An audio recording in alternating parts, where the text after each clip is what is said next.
Hello friends, welcome to my channel momo study.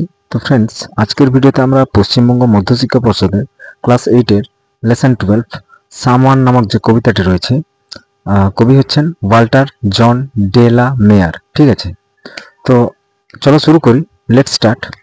Walter John de la Mare, 25 April 1873 two 22 June 1956। তাহলে 1873 সালে 25 April তিনি জন্মগ্রহণ করেন এবং তার মৃত্যু হয়েছিল 1956 সালের 22 June. Was an English poet, তিনি একজন ইংরেজ কবি ছিলেন। শর্ট স্টোরি রাইটার, ছোট গল্প লেখক ছিলেন। অ্যান্ড নোভেলিস্ট, এবং উপন্যাসিক ছিলেন।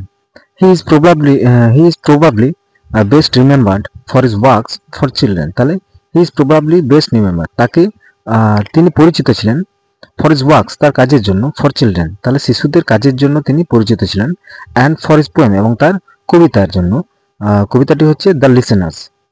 His career as a writer, তার কেরিয়ার শুরু হয়েছিল, লেখক হিসেবে তার কেরিয়ার শুরু হয়েছিল বা পেশা শুরু হয়েছিল স্টার্টেড ফ্রম অ্যাবাউট 1895, 1895 সালে। অ্যান্ড হি কন্টিনিউড, এবং তিনি চালিয়ে গিয়েছিলেন টু পাবলিশ, প্রকাশ করতে তিনি চালিয়ে গিয়েছিলেন to the end of his life, তার শেষ জীবন পর্যন্ত তিনি প্রকাশ চালিয়ে গিয়েছিলেন।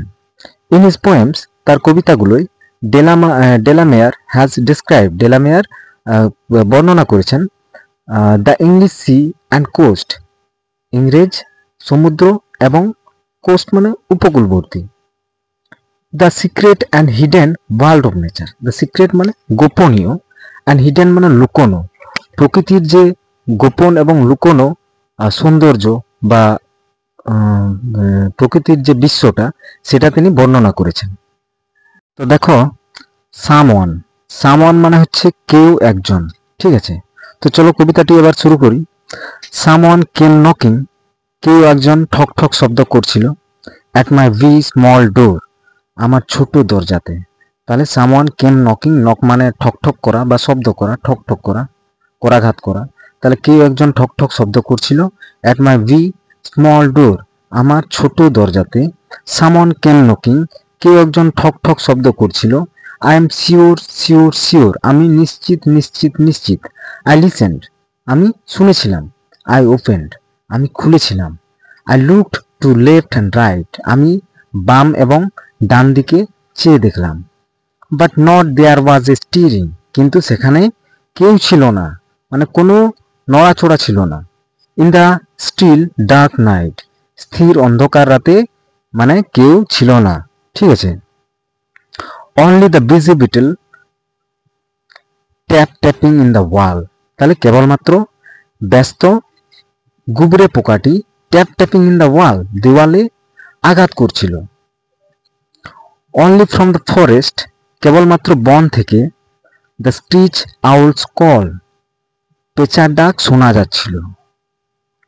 অনলি দ্য ক্রিকেট হুইসলিং, শুধুমাত্র ঝিঝি পোকাটি শীষ দিচ্ছিল।